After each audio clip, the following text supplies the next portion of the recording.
Assam's flood situation worsens on May 30 with over 1.98 lakhs affected in the 9 districts and one person's drowning to death as the water levels of the major rivers rose following incessant rainfalls in the aftermath of the cyclone, Rimel's officials said. A person's drowned to death in the Hailakandi district, pushing the tolls in the states to 6 due to the floods and the rains since yesterday, while 18 others were injured. Altogether, 198,856 were affected in the district of Nagons, Karimganj, Hailakandi, West Karbi Anglong, Kachar, Hojai, Golaghat, Karbi Anglong and Dima Hasao, according to the Assam State Disasters Management Authority reports.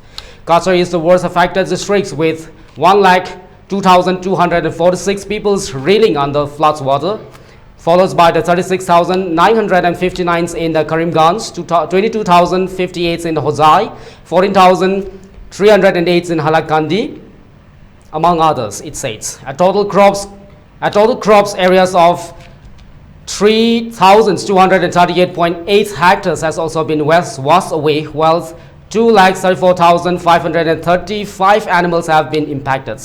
Rivers Brahmaputra and Barak along with its tributaries are flowing above the danger marks at several places in the affected districts, the report said.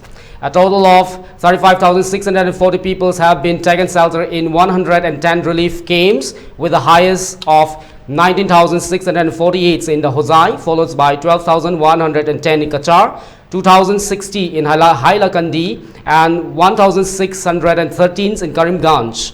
In Barak's valleys, Karimganj, Kachar, and Hailakandi's district, the Barak rivers and its tributary Longai, Kushiara, Singla, and Katakhals were flowing above the danger levels at several locations, showing a rising strength, while 4 embankments were damaged in the Karimganj.